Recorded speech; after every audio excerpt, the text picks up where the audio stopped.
thank you for answering the question about Chen Shui-bian. I'll leave that to you.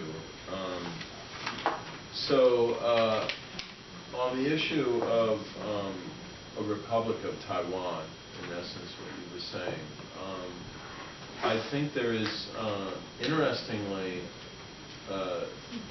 there's two trends that are kind of going like this.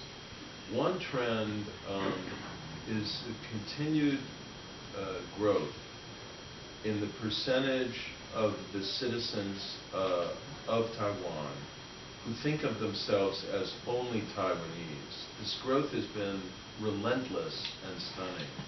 I think it's now something like 80% of the population. I mean, it's just overwhelming. Maybe it's 75, but I mean, it used to be that the modal identity was both Taiwanese and Chinese, and then only Taiwanese has gradually been rising, and both Taiwanese and Chinese has been declining, and then only Chinese was low and has been declining. So these young people, the 7% that are entering the electorate every 4 years, are just overwhelmingly, even I think if they're coming from so-called mainlander families, are now saying, I think of myself really as Taiwanese, that's it. I am told that their identity and their political orientation actually, ironically, has been shaped by the change in the textbooks and in the school curricula that was implemented under Chen Shui-bian. So you've got, these are Chen Shui-bian's children now, who grew up in an educational system where they were not getting the kind of identity formation milieu and curriculum that was kind of the traditional KMT. We're part of China, we'll eventually reunify it under our own terms. And I think so. I think that is powerful and likely to be long-lasting. But you do not see the same thing with respect to independence versus unification. What you see is what Tsai Ing-wen is saying as the modal position, which is, look, we're not crazy. We see what's happening across the mainland. You've got an enormously powerful regime there with a relentlessly expanding military. We don't want to do anything stupid. So yeah, for now, right, we favor the status quo. If China ever becomes a democracy and, offers some kind of loose association for a Republic of Taiwan as part of a greater China, I'm sure the majority of people in Taiwan would favor that at the time, but only when it's not going to lead to national suicide in terms of military conflict. I think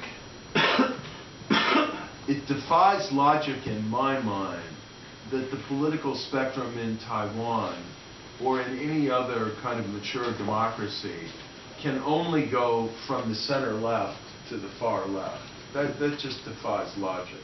There's going to be space for a modern right-of-center party that favors, somewhat more pro-business, stronger defense, and, just provides, is a catch-all party, but with a kind of somewhat more right-of-center, market-friendly orientation. And I don't know whether that's going to come out of a wing of the DPP, out of the remnants of the KMT, out of something new. But my prediction as a political scientist is that, at some point the space is going to be filled. I think that what's kind of held it back is that there is still, a certain segment of public opinion that is open to and seeks closer relations with the mainland and hasn't even ruled out reunification. But that's, that kind of traditional KMT view is really declining.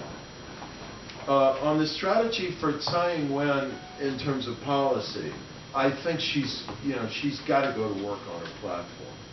And, I wouldn't say what Bill Clinton said in 1992. It's the economy stupid, period. But I would say, you know, the economy is half of it, okay? The economy is a very big half of it.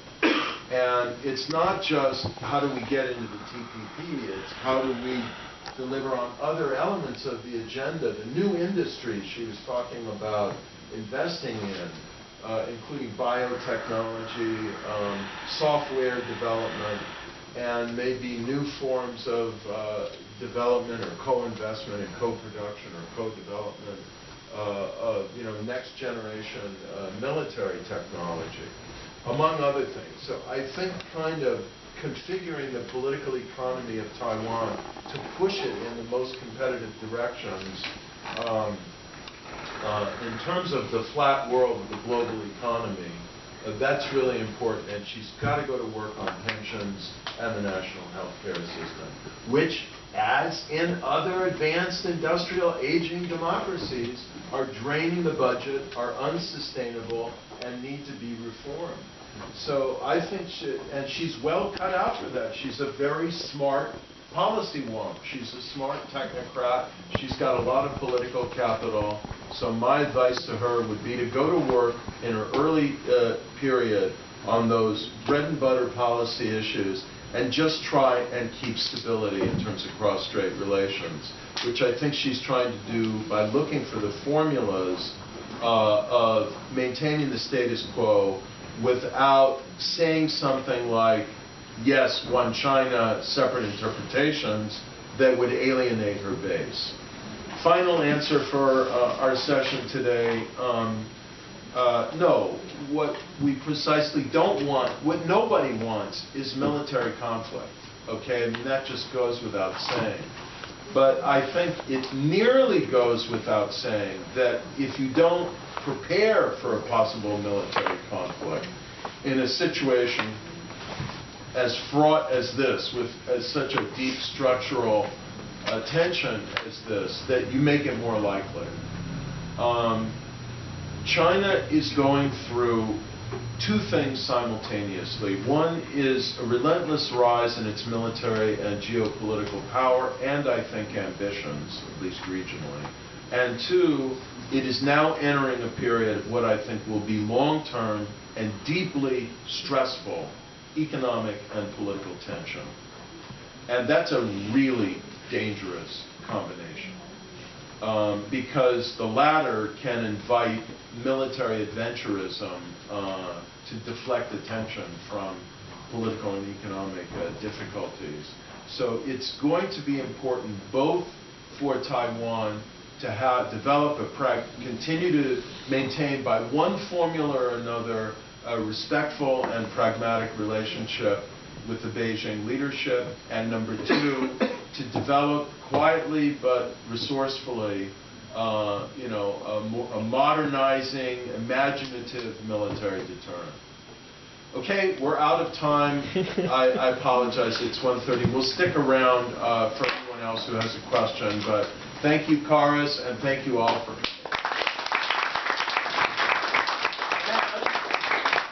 We would like to thank our sponsor and supporter, the Taipei Economic Cultural Office in San Francisco, for their ongoing support and partnership.